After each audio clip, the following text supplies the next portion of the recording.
नमस्ते बच्चों। आज बीए थर्ड ईयर के प्रथम प्रश्न पत्र के सिलेबस या पाठ्यक्रम की चर्चा हम लोग करेंगे, जिसमें प्रश्न पत्र का शीर्षक है सामाजिक चिंतन के आधार। ये प्रथम प्रश्न पत्र है और इसका शीर्षक है सामाजिक चिंतन के आधार। ठीक है, तो इसमें इसके अंतर्गत जो भी कंटेंट आएंगे उनकी हम लोग चर्चा करेंगे। आज देखिए, पहले किसी भी पेपर को पढ़ने से पहले उसका पाठ्यक्रम जानना बहुत अनिवार्य है, क्योंकि जब तक हम पाठ्यक्रम हमारे दिमाग में नहीं होगा तो फिर आगे की पढ़ाई में बड़ा मुश्किल होता है। तो हमें पाठ्यक्रम में थोड़ा हल्की फुल्की जानकारी मिल जाती है कि इसके ये कंटेंट है, तो एक दिमाग में जो है सेट हो जाता है कि हमें इस आधार पे पढ़ाई करनी है। तो पाठ्यक्रम बहुत ही अनिवार्य होता है किसी भी पेपर को पढ़ने से पहले, उसका जानना भी, और उसके अंतर्गत कौन सा कंटेंट, कौन सा चैप्टर इम्पोर्टेंट है, ये भी हम आपको बताते जाएंगे। ठीक है, तो पहले आप देखिए कि सामाजिक चिंतन के आधार में सबसे पहला कंटेंट है इसमें समाजशास्त्र का उद्भव। पहला जो है समाजशास्त्र का उद्भव। समाजशास्त्र का उद्भव। देखिए, इसमें पहले चैप्टर में समाजशास्त्र के उद्भव के बारे में बताया गया। वैसे तो बीए प्रथम वर्ष में सबसे पहले पेपर में समाजशास्त्र के उद्भव के बारे में बताया गया, लेकिन इसमें हम लोग जानेंगे समाजशास्त्र का उद्भव किस प्रकार से हुआ, कब हुआ, कौन से कारण है समाजशास्त्र के उद्भव के। ठीक है, आखिर क्या जरूरत पड़ी समाजशास्त्र को एक विषय के रूप में स्थापित होने में, और किनका योगदान रहा। तो इसमें हम लोग यही पढ़ेंगे कि समाजशास्त्र का उद्भव 18वीं शताब्दी में हुआ। ठीक, 18वीं शताब्दी में हुआ। फ्रांस में इसका जन्म हुआ, और इसमें जो इनके जो जन्मदाता है वो अगस्ट कॉम्ट रहे, क्योंकि उन्होंने 1838 ईस्वी में समाजशास्त्र शब्द नाम दिया था अगस्ट कॉम्ट ने, इसलिए अगस्ट कॉम्ट को फादर ऑफ सोशियोलॉजी, समाजशास्त्र का पिता कहा जाता है। अब इसके कौन से कारण रहे समाजशास्त्र के उद्भव के, ठीक है, तो उनकी चर्चा हम लोग इसमें करते हैं। और समाजशास्त्र किन शब्दों से मिलकर बना, ये भी हमें इसमें देखना है कि समाजशास्त्र, सोशियोलॉजी दो शब्दों से मिलकर बना, सोशियस और लॉगस। सोशियस लैटिन भाषा का शब्द है और लागस ग्रीक भाषा का शब्द है। ठीक है, तो सोशियस का मतलब होता है समाज, और लॉगस का मतलब होता है शास्त्र या विज्ञान। समाज का अध्ययन करने वाला शास्त्र या विज्ञान समाजशास्त्र कहलाता है। ठीक है, और फिर उसमें किस प्रकार से कॉम्ट ने, सेंट साइमन ने मिलकर काम किया, आगे कैसे उसको आगे बढ़ाया, ये सब गतिविधियां इसमें दी गई। फिलहाल इसके उद्भव की बात इसमें की गई है पहले चैप्टर में। ठीक है, दूसरा है नव जागरण काल। दूसरा नव जागरण काल। नव जागरण काल। नव जागरण काल में सामाजिक, आर्थिक एवं राजनीतिक शक्तियां इसके अंतर्गत आती हैं। सामाजिक, आर्थिक एवं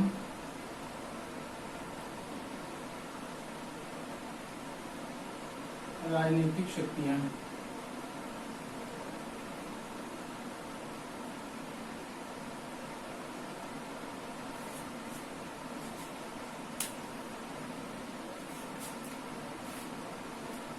अब देखिए, नव जागरण का मतलब होता है कि एक नए समाज की स्थापना होना। देखिए, ऐसा था कि जो समाजशास्त्र का उद्भव यूरोपीय समाज में हुआ, ठीक है, यूरोपीय में फ्रांस में हुआ, तो फ्रांस की उस समय जो स्थिति थी बहुत खराब थी। ठीक है, वहां पे सामंतवादी व्यवस्थाएं थी, वहां पे राजतंत्र था, राजा का शासन चलता था। ठीक है, डेमोक्रेसी नहीं थी, लोकतंत्र नहीं था, स्वतंत्रता समानता की जो भावना थी वो लोगों में नहीं थी। तो एक्चुअली में वो जो यूरोपीय समाज था, वो जो भी पुराना समाज था, उस पुराने समाज से नए समाज में कन्वर्ट हो रहा था। जब विभिन्न विचारकों का जन्म हुआ, ऐसे तेजस्वी विचारक कॉम्ट, सेंट साइमन, बाटोमोर, ऐसे जो विचारकों का जन्म हुआ, इन्होंने समाजशास्त्र को या फ्रांस में एक नई क्रांति ला दी। वहां पे औद्योगिक क्रांति हुई, फ्रांस की क्रांति हुई। इनके दौरान क्या हुआ, लोगों में स्वतंत्रता और समानता, जैसे फ्रांस की क्रांति से लोगों में समानता और स्वतंत्रता, भाई बंधुत्व का नया कॉन्सेप्ट निकल के आया, लोगों में मानवता आ गई। औद्योगिक क्रांति ने उद्योगों की स्थापना कर दी, लोग अपने हितों के प्रति जागरूक हो गए, लोग समृद्ध होने लगे, कमाई उनकी ठीक ठाक होने लगी। तो पहले जो राजतंत्र था, एक राजा बाकी प्रजा सब अपने हिसाब से कार्य होता था, लोगों का बहुत शोषण था। तो एकदम समाज की जो व्यवस्था थी वो बिल्कुल अव्यवस्थित थी, अव्यवस्थित समाज था। कोई भी मतलब व्यवस्था नहीं थी, कोई भी ऐसा शास्त्र नहीं था, कोई ऐसा नियम नहीं था जिसके तहत उसको व्यवस्थित किया जा सके। तो जब ये उस समय इसी फ्रांस की क्रांति और औद्योगिक क्रांति के दौरान ही अगस्ट कॉम्ट का 1798 में जन्म हुआ, और सेंट साइमन का जन्म भी उनसे पहले हो चुका था, करीब 1760 में, जबकि औद्योगिक क्रांति मानी जाती है। 1760 से 1825 का कार्यकाल सेंट साइमन का ही अगस्ट कॉम्ट के गुरु थे। तो इन्हीं समय इन विचारकों का जन्म हुआ। तो कहीं न कहीं इन क्रांतियों का प्रभाव इनके ऊपर था। और उस समय जो यूरोपीय समाज था बहुत ज्यादा अव्यवस्थित समाज था। लोग, वहाँ के लोगों का बहुत शोषण हो रहा था। जो पूंजीपति था या जो भी धर्म गुरु थे या पोप पादरी जो भी थे, जो भी राजा थे, उन्हीं सर्वे सर्वा थे। बाकी प्रजा का कोई सुख नहीं था, प्रजा को कोई लाभ नहीं था। तो इन सब को देखते हुए जब औद्योगिक क्रांति और फ्रांस की क्रांति हुई, वैज्ञानिक क्रांति हुई करीब 1450 ईस्वी के आसपास, तो समाज में बहुत बड़ा परिवर्तन, यूरोपीय समाज में बहुत बड़ा परिवर्तन आया। उस नए परिवर्तन को नव जागरण काल कहा गया कि एक फिर से समाज निर्मित हो रहा है। लोगों को नए तरीके के नियम बनाए जा रहे हैं, लोग नए तरीके से स्थापित हो रहे हैं अपने जीवन यापन के लिए, अपने समाज को संचालित करने के लिए। तो उसमें उस समय सामाजिक, आर्थिक और राजनीतिक जो भी शक्तियां थी उनके बारे में कि क्या सामाजिक शक्तियां थी, क्या उनमें बदलाव आया, क्या आर्थिक थी उनमें, राजनीतिक में क्या, इन तरीके का, तो इन सब की चर्चा हम लोग करेंगे। नेक्स्ट तीसरा चैप्टर है फ्रांस की क्रांति और औद्योगिक क्रांति। मैंने आपको बता दिया अभी, फ्रांस की क्रांति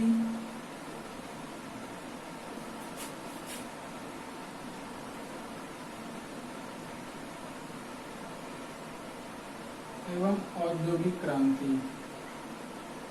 देखिए इसमें फ्रांस की क्रांति 1798 ईस्वी में हुई, 1789 ईस्वी में। औद्योगिक क्रांति 1760 ईस्वी के आसपास हुई। इन दो क्रांतियों ने समाज, देखिए कहा जाता है कि समाजशास्त्र की स्थापना के लिए ये जो ये क्रांतियां थी, तात्कालिक क्रांतियां थी, यही मुख्य क्रांतियां थी जिनके कारण समाजशास्त्र स्थापित हो पाया। यूरोप में समाजशास्त्र का जन्म हुआ, फ्रांस में समाजशास्त्र का जन्म हुआ। इसका कारण फ्रांस की क्रांति और औद्योगिक क्रांति थी। इन दोनों क्रांतियों ने समाज में इतना बड़ा परिवर्तन ला दिया कि लोगों को समाज के बारे में, उस समय के विचारकों को समाज के बारे में सोचने के लिए मजबूर होना पड़ा। और उन्होंने समाज के लिए ऐसे शास्त्र, ऐसे विज्ञान की रचना कर डाली जो वाकई में समाज के नियमों पर आधारित थी। उसमें समाज के लोगों के नियम थे कि समाज किस प्रकार से संचालित। इन क्रांतियों के फलस्वरूप समाज इतना अव्यवस्थित हो गया कि कोई व्यवस्था नाम की कोई चीज ही नहीं थी। तो ये बहुत मजबूरी हो गई कि ऐसे एक शास्त्र, ऐसे एक विज्ञान की जरूरत। तो ये इन क्रांतियों का बहुत महत्वपूर्ण योगदान रहा। इसमें हम लोग फ्रांस की क्रांति और औद्योगिक क्रांति का विस्तृत तरीके से पढ़ेंगे। नेक्स्ट है ऑगस्ट कॉम्ट का प्रत्यक्षवाद।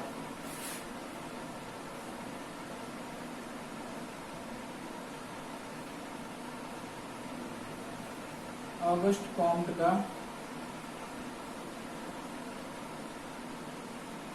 प्रत्यक्षवाद। देखिए कॉम्ट ने प्रत्यक्षवाद का नियम दिया। प्रत्यक्षवाद के नियम में कॉम्ट ने यह बताया कि प्रत्यक्षवाद वही है जो हम अपनी आंखों से प्रत्यक्ष रूप से देखें। कोई भी घटना हमने अपनी आंखों से देखी है तो वही प्रत्यक्ष है, वही सच है। उसी को कॉम्ट ने अपनी अध्ययन पद्धति में प्रत्यक्षवाद को अपनाया। एक वैज्ञानिक तरीके से समाज का अध्ययन करना चाहते थे। ठीक है, विज्ञान को, समाजशास्त्र को विज्ञान की कसौटी पर रखकर उन्होंने अध्ययन किया और समाजशास्त्र को विज्ञान माना। उन्होंने कहा क्रमबद्ध और व्यवस्थित ज्ञान को विज्ञान कहते हैं। जिस प्रकार से नेचुरल साइंस की गतिविधियां होती हैं, नेचुरल साइंस की जो भी अध्ययन पद्धति होती है वैसे ही समाजशास्त्र की पद्धति होती है।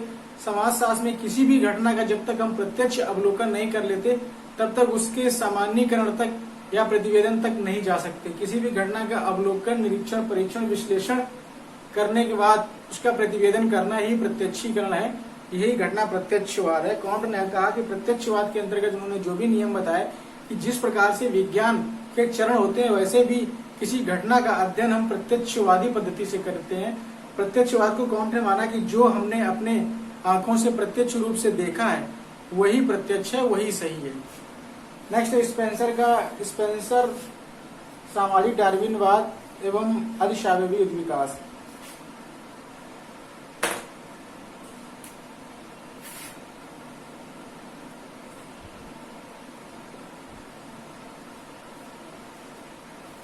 स्पेंसर का सामाजिक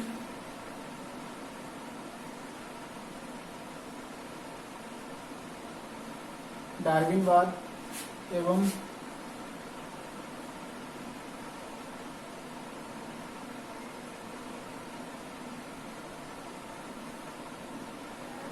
अधिशावयवी विकास।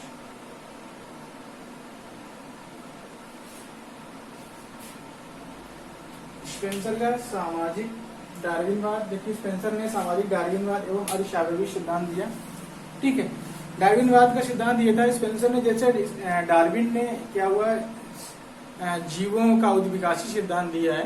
ठीक है, कि जीव कैसे एक मांस का टुकड़ा होता है, फिर धीरे धीरे उसमें उद्विकास होता है, धीरे धीरे उसमें अंगों की उभरते हुए अंग उभरते हैं, धीरे धीरे एक कंप्लीट शरीर बनता है। उसी प्रकार से जो डार्विन का सिद्धांत कॉम्ट ने लिया, स्पेंसर ने लिया। स्पेंसर ने कहा कि जिस प्रकार से जीव का उद्विकास होता है उसी प्रकार से समाज का भी उद्विकास होता है। समाज में भी प्रारंभिक अवस्था में लोग होते हैं, फिर उसमें ग्रुप बनता है, समूह बनता है, समुदाय बनती, संस्था बनती और धीरे धीरे संगठन बनते हैं और एक कंप्लीट समाज बनता है। ठीक है, तो कहने का आशय ये है कि जैसे ही जीव का उद्विकास होता है उसी प्रकार से समाज का उद्विकास हुआ है। तो इसमें स्पेंसर का ये बताया गया। और अधिशावयवी सिद्धांत में इन्होंने एक समाज की तुलना एक जीव से की है। जैसे जीव के प्रत्येक अंग विकसित होते हैं उसी प्रकार से समाज के भी प्रत्येक अंग विकसित होते हैं और उनमें से किसी भी एक अंग में विकृति आ जाने पर, जैसे जीव में अव्यवस्था उत्पन्न हो जाती है या उतना कंप्लीट कार्य नहीं कर पाता, उसी प्रकार से समाज का भी अगर कोई एक पार्ट अगर समाज का भी कोई एक पार्ट विकृति हो जाए या खराब हो जाए, कुछ भी हो जाए, तो समाज उस तरीके से नहीं संचालित हो पाता है जिस प्रकार से मानव शरीर है। तो एक अधिशावयवी सिद्धांत में उन्होंने ये बताया। नेक्स्ट छठे चैप्टर में हम लोग पढ़ेंगे इमानुएल दुर्कीम का सामाजिक एकता का सिद्धांत।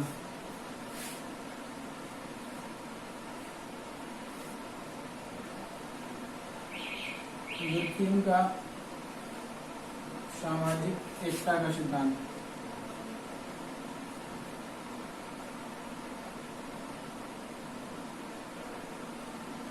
ठीक है, दुर्कीम ने इसमें सामाजिक एकता का सिद्धांत दिया कि किस प्रकार से व्यक्तियों में एकता सुदृढ़ता होती है। ठीक है, सभी व्यक्ति एक होकर एक सामूहिक प्रक्रिया करते हैं, कोई भी कार्य करते हैं, सामूहिक चेतना होती है तो उनमें सामूहिक एकता होगी। तो इस कॉन्सेप्ट में हम लोग ये पढ़ेंगे। फिर इमानुएल दुर्कीम का आत्महत्या का सिद्धांत है, बहुत ही फेमस सिद्धांत है। इसमें इन्होंने आत्महत्या के 3 प्रकार बताए हैं: अहमवादी आत्महत्या, परार्थवादी आत्महत्या और अप्रतिमानित आत्महत्या। ठीक है, तो ये बहुत ही इंटरेस्टिंग चैप्टर है। हम लोग जब पढ़ेंगे दुर्कीम तो आपको बताएंगे कि ये 3 प्रकार की आत्महत्या किस प्रकार से होती है। इमानुएल दुर्कीम ने बताया कि जो आत्महत्या का मुख्य कारण है समाज ही देवता है। इन्होंने कहा समाज ही सब कुछ डिसाइड करता है कि व्यक्ति आत्महत्या करने पे मजबूर होता है। ठीक है, दुर्कीम का आत्महत्या सिद्धांत।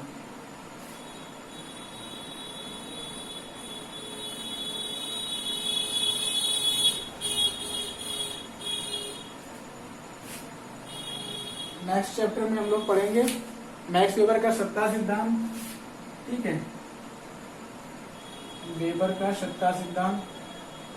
वेबर ने सत्ता के 3 टाइप्स प्रकार बताए कि 3 प्रकार की सत्ता होती है। ठीक है, चमत्कारिक सत्ता, परंपरागत सत्ता और विधिक सत्ता। 3 प्रकार की सत्ता की चर्चा करेंगे। तो जो हम लोग पढ़ेंगे, पहले पढ़ेंगे सत्ता क्या होती है, तो सत्ता के टाइप्स पढ़ेंगे। इसमें 9 चैप्टर में बताया इन्होंने मैक्स वेबर का आदर्श प्रारूप। वेबर का आदर्श प्रारूप, आइडियल टाइप, वेबर्स का आदर्श प्रारूप। देखिए वेबर ने इसमें जैसे हाइपोथेसिस होती है, परिकल्पना होती है, उसी प्रकार से वेबर ने आइडियल टाइप बनाया है कि अपने कुछ नियम बनाए हैं, उन नियमों के मानक के आधार पे हमें अध्ययन करना होता है। देखिए आदर्श प्रारूप एक तरीके से किसी भी निर्णय तक जाने के लिए एक प्रारूप होता है। हमने कुछ नियम बनाए, क्योंकि प्रारूप से ये होता है कि जो भी शोधकर्ता या अध्ययन करता होता है अपने रास्ते से भटकता नहीं है। तो प्रारूप हमारे लिए, जब पहले से हम अगर अपने दिमाग में कोई प्रारूप बना लेते हैं तो हम उसके अकॉर्डिंग ही कार्य करते हैं। तो एक कच्चा ढांचा होता है, किसी भी अध्ययन का एक प्रारूप कच्चा ढांचा होता है कि हमने एक नियम बना रखा है, उसके दायरे में रह के हमें अध्ययन करना है तो हम अपने निष्कर्ष तक पहुंच सकते हैं। तो इसमें आदर्श प्रारूप में कुछ इन्होंने मुख्य बातें रखी हैं जिसके आधार पे समाज संचालित होता है। नेक्स्ट चैप्टर में 10 नंबर में है कार्ल मार्क्स का ऐतिहासिक भौतिकवाद।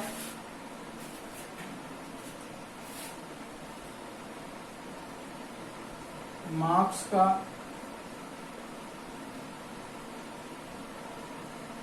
ऐतिहासिक भौतिकवाद।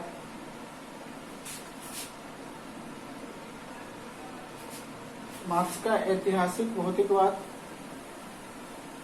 इन्होंने कार्ल मार्क्स ने ऐतिहासिक भौतिकवाद का सिद्धांत दिया, जिसमें उन्होंने ये बताया कि मार्क्स ने बताया कि कोई भी नई व्यवस्था अगर हमें समाज में लॉन्च करनी है, लागू करनी है, अगर कोई भी नई व्यवस्था से विचलित होता है कि ये व्यवस्था नहीं हो सकती, तो मार्क्स ने ये बताया कि हमें इतिहास को उठा के देखना चाहिए। इतिहास में कोई भी घटना असंभव नहीं रही, ये घटना इतिहास में होती रही, इसलिए आगे भी संभव है। इन्होंने खासकर पूंजीपति और श्रमिकों के बीच जो कॉन्सेप्ट दिया है कि जो श्रमिक होते हैं वो घबरा जाते हैं, अपने प्रति हो रहे शोषण के प्रति वो जागरूक नहीं होते। उन्होंने कहा कि आप इतिहास उठा के देखिए, इतिहास में भी ऐसा हुआ है, पहले के लोगों ने लोगों पे अत्याचार किए और वो सब सारे जो शोषण करता थे वो सब एकजुट होकर उन्होंने आंदोलन किया, संघर्ष किया और एक नए समाज की स्थापना की। तो ऐतिहासिक भौतिकवाद इन्होंने ये बताया कि आप इतिहास के माध्यम से आगे के संघर्ष को बढ़ा सकते हैं, अपने हितों तक पहुंच सकते हैं। 11 में कार्ल मार्क्स का वर्ग संघर्ष की बात करते हैं। ठीक है, मार्क्स ने कहा कि प्रत्येक समाज में 2 वर्ग होते हैं जिनमें हमेशा संघर्ष होता है। तो इसमें वर्ग संघर्ष की बात करते हैं कि प्रत्येक समाज में 2 वर्ग होते हैं, उनमें एक हमेशा संघर्ष होता है और एक नए वर्ग का जन्म होता है जो नए समाज की स्थापना करता है। ठीक है, 12 नंबर में कार्ल मार्क्स का द्वंद्वात्मक भौतिकवाद। मार्क्स का द्वंद्वात्मक भौतिकवाद, मार्क्स का द्वंद्वात्मक भौतिकवाद। इन्होंने मार्क्स ने कहा कि प्रत्येक कोई भी घटना हो या कोई भी विज्ञान हो, उसमें 2 तत्व होते हैं, 2 पदार्थों में द्वंद्व होता है तो एक नए पदार्थ का जन्म होता है। जैसे हीगल का हमने थेसिस, एंटीथेसिस एंड सिंथेसिस, वाद प्रतिवाद और संवाद का कॉन्सेप्ट है, उसी आधार पे मार्क्स ने भी दिया है कि किसी भी पदार्थ में 2 तत्व होते हैं। ठीक है, 2 तत्व होते हैं, उन तत्वों में हमेशा द्वंद्व होता है और एक नए समाज का जन्म होता है। सिर्फ वर्ग संघर्ष से लिया गया है कि द्वंद्वात्मक भौतिकवाद साइंस से लिया गया है कि पदार्थों में द्वंद्व होता है और एक नए पदार्थ का जन्म होता है। तो इसमें हम लोग समाज के बारे में पढ़ेंगे। फिर 13 नंबर चैप्टर है आपका विल्फ्रेडो पैरेटो का अभिजात वर्ग का परिभ्रमण सिद्धांत।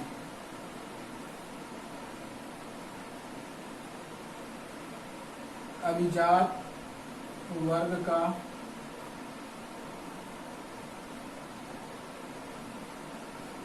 परिभ्रमण सिद्धांत।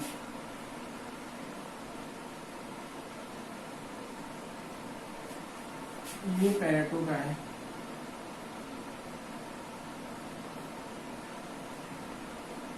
अभिजात वर्ग का परिभ्रमण सिद्धांत, इन्होंने पैरेटो ने बताया कि जो अभिजात वर्ग का परिभ्रमण सिद्धांत है, उन्होंने सत्ता के आधार पर बताया कि समाज में 2 वर्ग होते हैं, उन दोनों वर्गों में सत्ता को लेकर हमेशा संघर्ष चलता रहता है। जो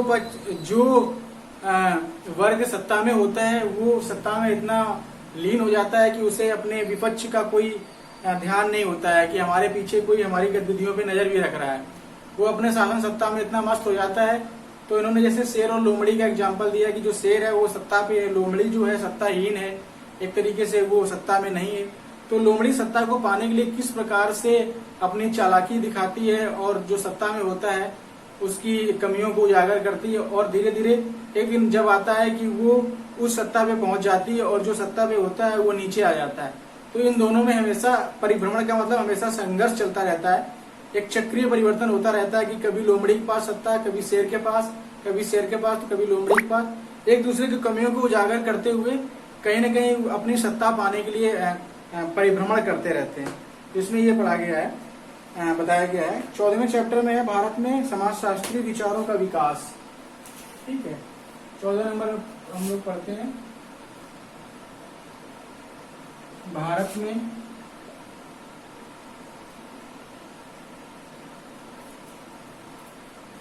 समाजशास्त्रीय विचारों का विकास।